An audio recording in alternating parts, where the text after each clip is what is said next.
বিশ্ববিদ্যালয় ক্যাম্পাসে মাদকের ব্যবহার হচ্ছে জানিয়ে উদ্বেগ প্রকাশ করেছেন রাজ্যপাল সিভি আনন্দ বোস। তিনি বলছেন যে গ্রামীণ বিশ্ববিদ্যালয়ে সার্বিকভাবে এই সমস্যাটা অনেক কম, শহরের বিশ্ববিদ্যালয়গুলোতে নানান সমস্যা আছে। পঠন পাঠনের পরিবেশ বজায় রাখতে ব্যবস্থা নিতে হবে। মুখ্যমন্ত্রীর সঙ্গেও কথা বলবেন আনন্দ বোস। ক্যাম্পাসে সিসিটিভিতে জোর দেওয়ার পরামর্শ দেওয়া হচ্ছে এবং উপাচার্যদের সঙ্গে বৈঠকে কড়া বার্তা দিয়েছেন রাজ্যপাল। আজ এই বৈঠক ছিল যেখানে কড়া বার্তা রাজ্যপালের।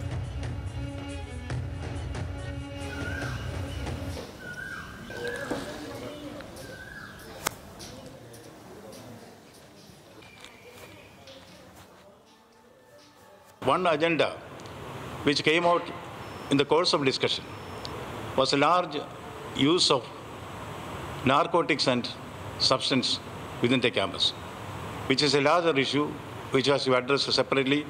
I'll be holding a separate meeting for that.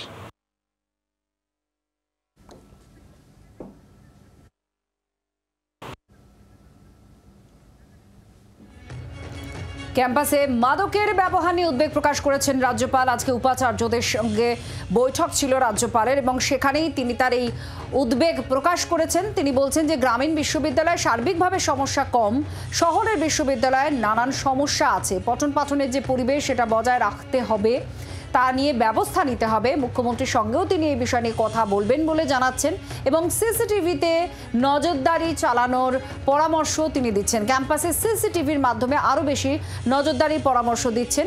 উপাচার্যদের এই বৈঠকে কড়া বার্তা দিয়েছেন রাজ্যপাল।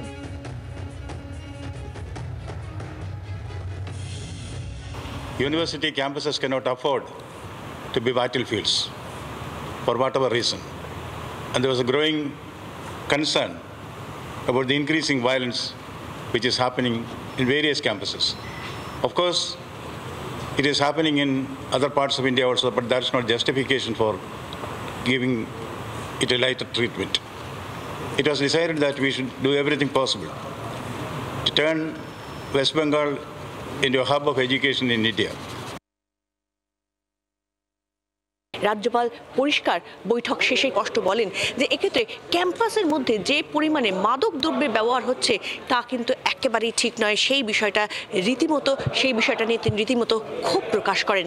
পাশাপাশি তিনি এটাও জানিয়েছেন যে আজকের বৈঠকের পরে দুটো বিষয় তার কাছে উঠে এসেছে।